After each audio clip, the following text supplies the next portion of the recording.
Good day, everyone. I am Fabi Mbagakay, and today I will discuss Dr. Jose Rizal's deportation to Dapitan, a very important part of his life that shows not only his patriotism but also his resilience.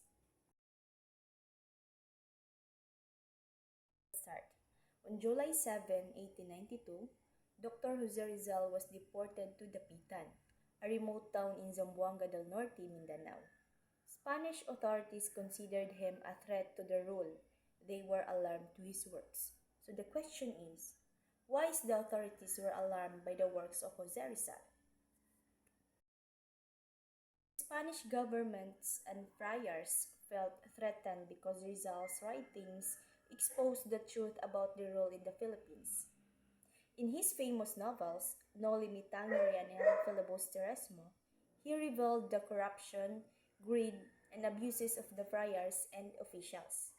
These books serves as the mirror that shows the painful reality of Filipino life under Spanish rule.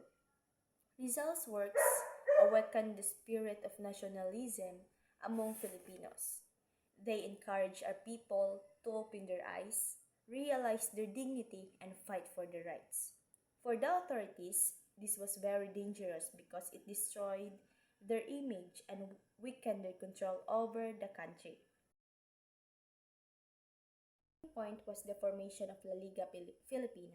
So what is the La Liga Filipina? It is an organization that aimed to promote unity, education, and social reforms through peaceful means. However, the Spanish believed it would encourage rebellion. Governor General Eulogio Despujol ordered Rizal's arrest and exile, linking him to anti-friar leaflets found in Manila. Who is Governor General Eulogio Despujol? Eulogio Despujol y Dusay was a Spanish military officer and statesman. He served as the Governor General of the Philippines from 1891 to 1893.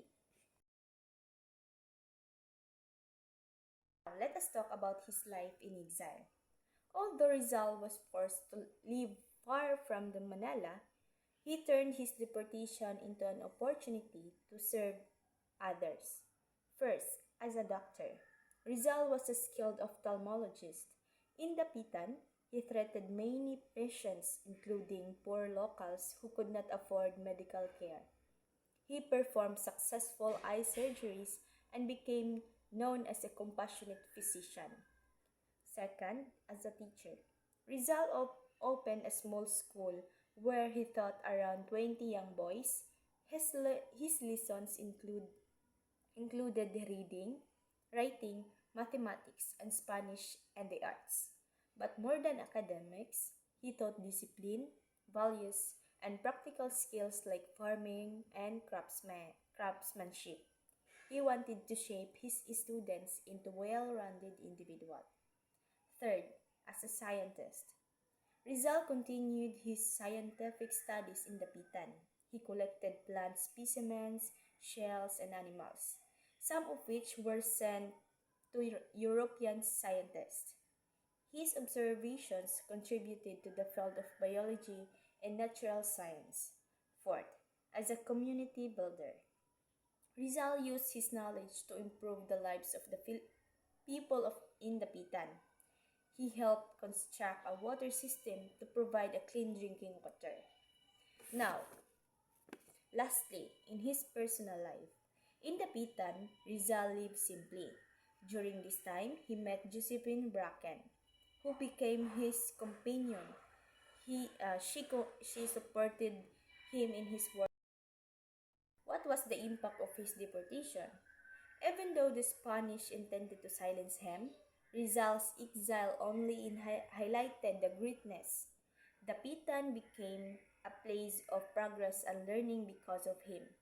His service to community showed that real heroism is not always about leading revolutions or fighting with weapons, but also about helping people through knowledge, compassion, and hard work. In conclusion, Rizal's deportation to Dapitan was meant to stop his influence, but instead, it became proof of his patriotism and dedication. His years in exile teach us important lessons. It is to remain resilient in hardships, to use our talents for the good of others, and to love our country not only in words but in action.